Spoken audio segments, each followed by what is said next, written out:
Hello, everybody. I wanted to review the test. The test is open in review for you to see what you as an individual got incorrect. And so I highly encourage you to review test 1 on your own, looking at those items that you got incorrect. For now, let's quickly go over the selections. A healthcare provider is researching an answer to a clinical question. What part of the research report should they look at? Why, it's the abstract. The abstract is a brief summary, a condensed summary of the research report. A pharmacist has a clinical question about a specific medication and possible side effects. This is an evidence-based course, so research a healthcare-related database for current research studies. Research-based evidence is stronger evidence on which to base decisions about health care. Consulting with a peer, textbook reference, and using intuition or past experience are traditional approaches that may not provide the most current and up-to-date information by which to make a sound clinical judgment. And that is why when you post a peer response, it is not about your opinion. It is your response by posting an evidence-based decision rather than opinion. So that's a key point that I want to bring out relative to our discussion boards. The healthcare provider searches the internet for research reports. Where they're going to look? CINAHL is the database that we primarily use in nursing that focuses on providing primary research reports. In healthcare, the system gathering of information to gain, expand, and validate knowledge is research. And it's a systematic approach that we use a process that, if everybody follows it, can be repeated and replicated. What is the key purpose in learning about research and evidence-based practice? It is to improve the quality of care and quality outcomes and client satisfactions. You do this, you research, you use systematic reviews to improve care and your ability to provide quality care.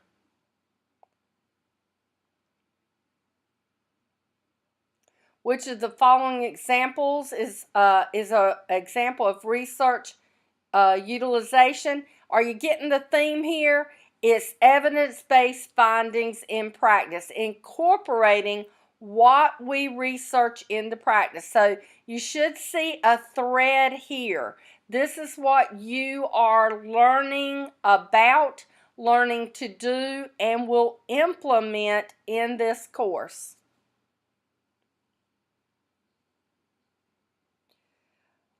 Which of the following elements are essential to the research process? The plan and organization of it. The plan and organization. Remember, I said process, the research process, a systematic review. It formalizes the development of evidence. You should be getting the theme of this now. The abstract of a research reports a professional healthcare provider to do the following. Determine if the study addresses the question of interest. So you review the abstract to see if it's relative to what you are posing as a question. And then you use that to make a determination and then read the study for more detail. In which of the following sections of a research report would the healthcare provider look for the R? In which look for the researcher's description of final decisions regarding the research problem?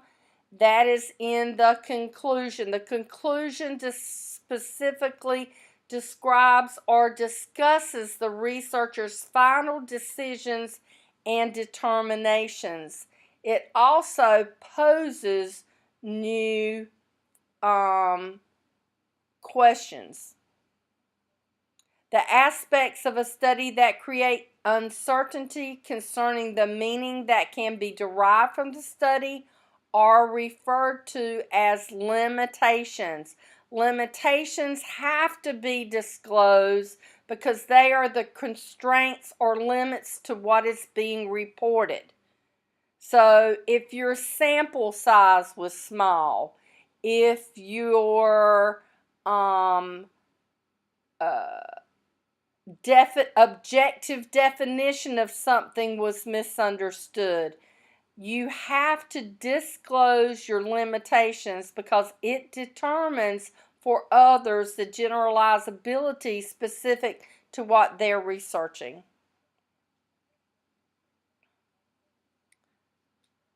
A study results indicate a significant difference with a p-value equal or less than 0.02.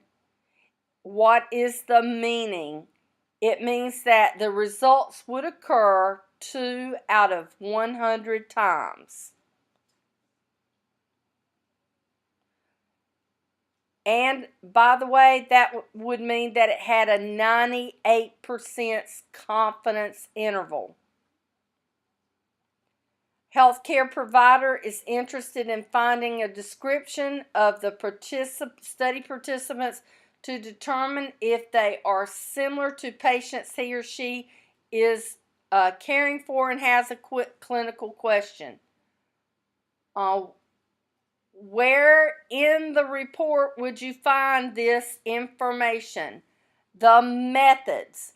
The methods is the area that will have the study type, whether it's descriptive, exploratory, quasi-experimental, experimental.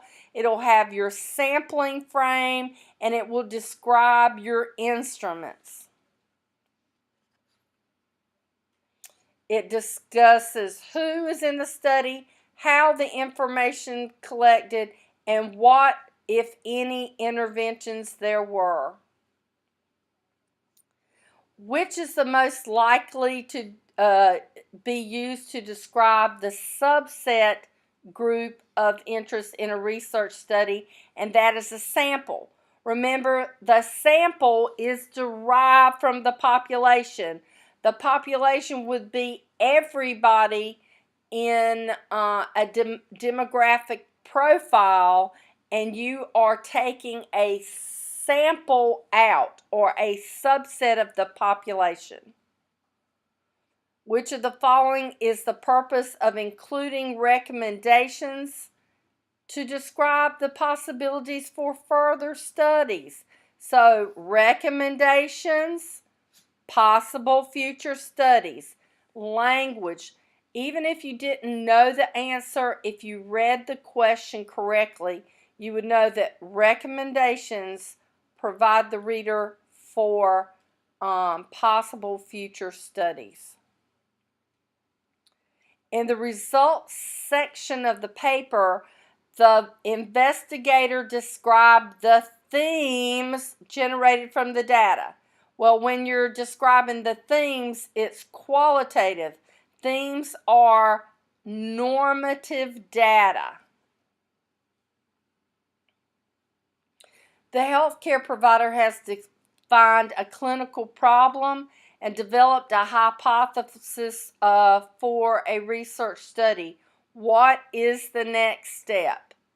develop a plan for gathering information about the knowledge gap.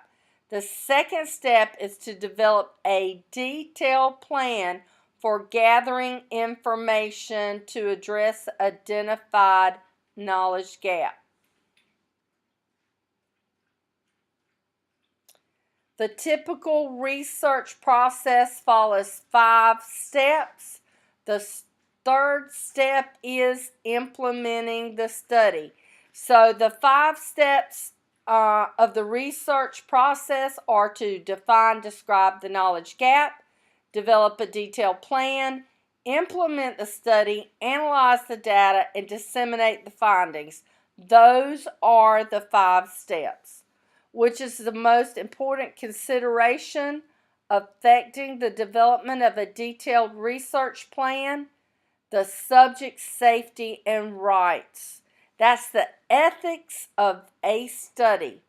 That well-documented plans have safeguards to protect the subject's rights and safety, and the IRB will not approve the study or will external funds be granted unless this is in place. Writing an article about a research report that is published in a peer-reviewed journal is an example of dissemination. Dissemination is when you present, you do a poster, you do an oral presentation, or you write a manuscript and place it in a peer-reviewed journal. The last step of the process is dissemination. We just covered that. What sources may provide financial support for research? All of the above. It can be individuals, local, regional, national, organizations, government. It can be public, it can be private. What is currently known about a specific problem is usually provided in which section of the report. Key to this question is what is currently known. That is in the literature review. That is where you establish a basis of this is what is known and here are the gaps. 23, the original researcher of a study has written information, and so this is a primary source. A peer-reviewed journal, a researcher or research team who disseminates their findings in a manuscript published in a peer-reviewed journal is a primary source. Which term reflects the process by which other experts critique a research report for publication? Peer-reviewed. Peer review means that once you submitted that manuscript, the editor of the journal sent it out to peers with expertise in that area to provide feedback and critique that article before it goes to be published. The researcher who states there is no relationship between variable A and B gives an example of a null hypothesis. In other words, there is no relationship. There is no difference. Null means none. So, no relationship. No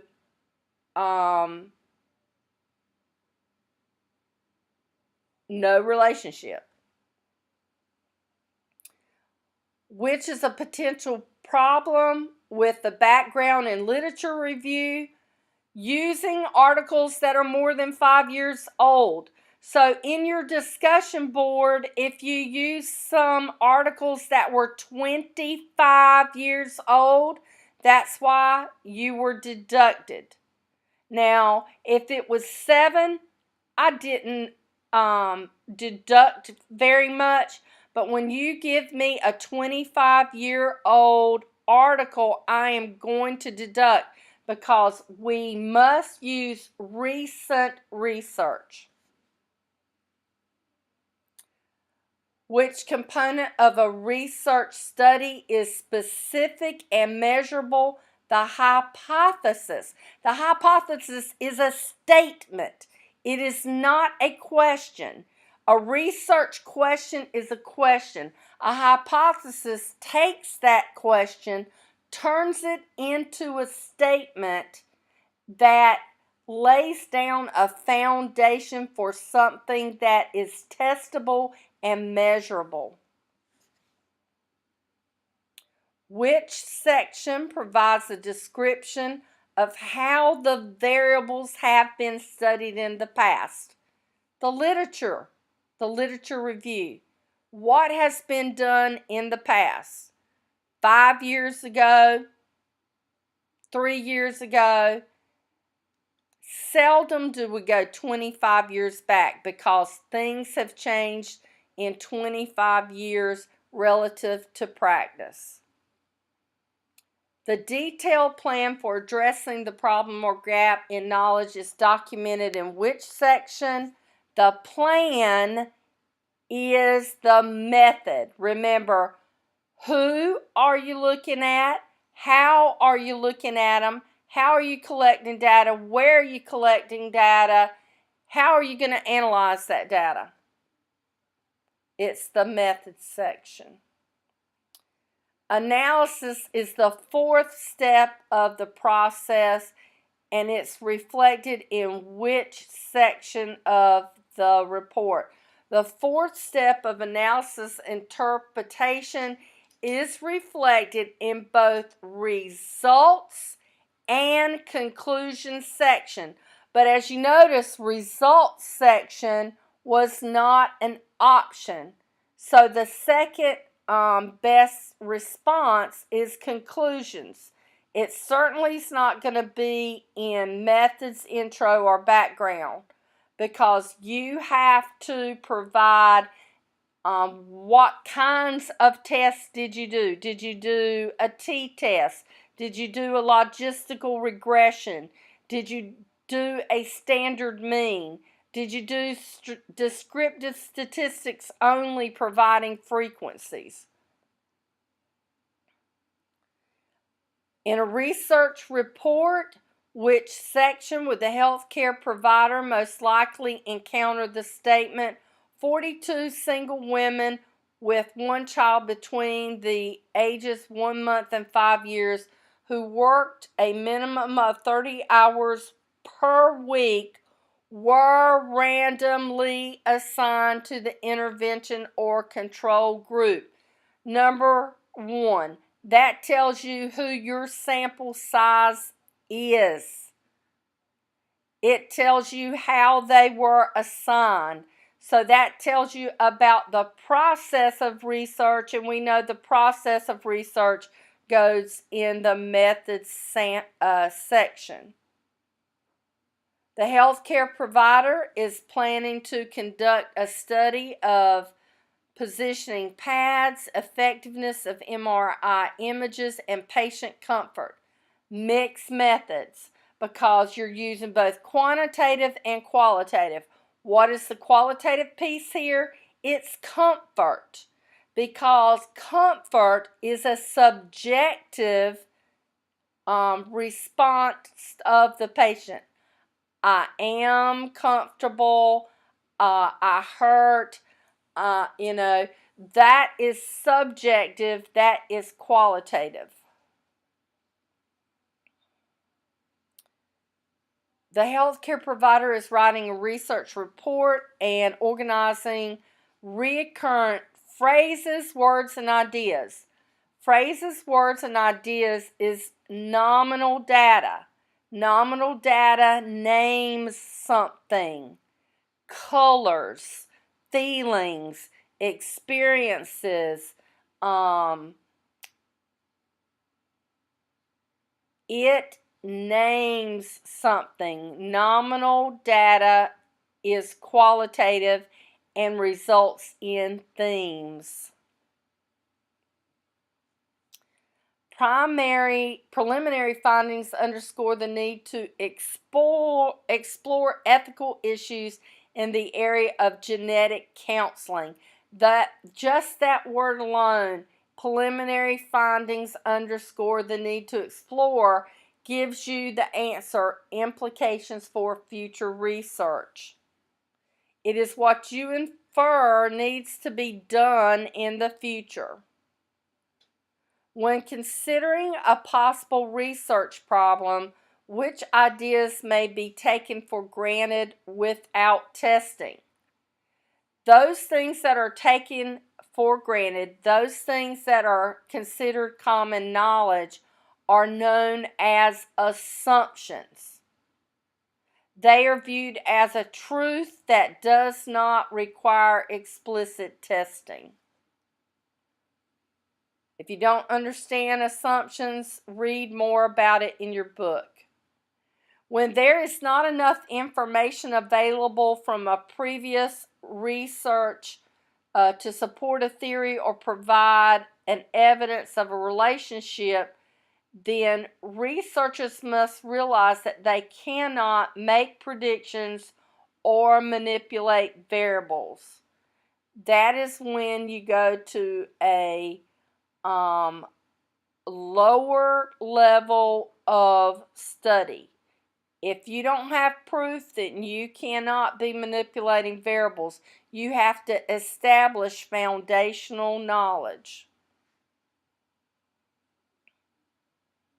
Which of the following best describes a healthcare provider's action of synthesizing several articles to answer a clinical question to improve patient outcomes, evidence-based practice? That's the whole reason we're taking this course. You are learning in this course how to synthesize the literature in order that you can make decisions for evidence-based practice to improve your care and patient outcomes. Which of the following is an example of a research utilization? Go back to the previous question. Incorporating evidence-based findings in practice. That's the second time you've seen this question. So this question was presented twice in this exam. Which of the following topics would most likely use qualitative research methods? Attitudes.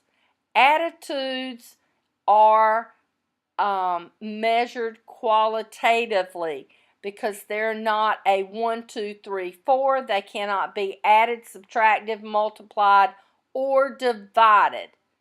However, incidence of breast cancer in African American women, incidence is numbers. How many? 1, 2, 3, 4, 5. Predictors of success on NCLEX. NCLEX gives you a score. You can add, subtract, multiply, divide.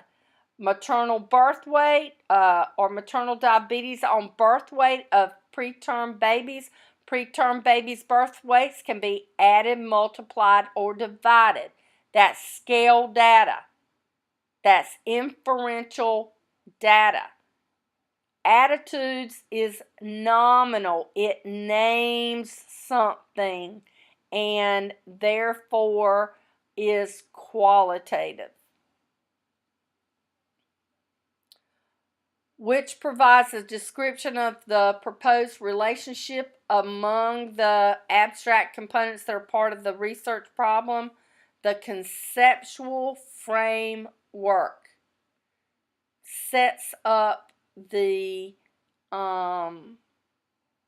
description of proposed relationships among the components of your research problem. What are the components of PICO? Population, intervention, comparison, outcomes, and times. Some of you got all of them right. Some of you got part of them right. Some of the you got none of them right. These are essential because this is how you will define your selected topic. I gave you an example. What is the efficacy of individual versus group teaching methods for newly diagnosed patients with diabetes on patient compliance with diabetic management strategies?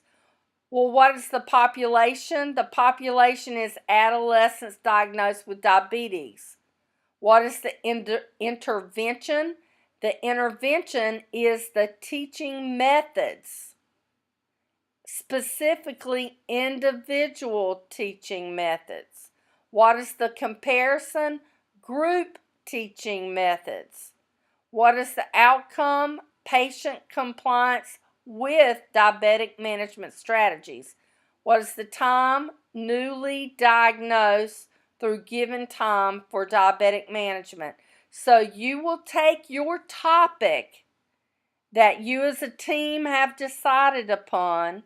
You will generate a question from your topic, and then you will place it into a PICO for this week by Wednesday.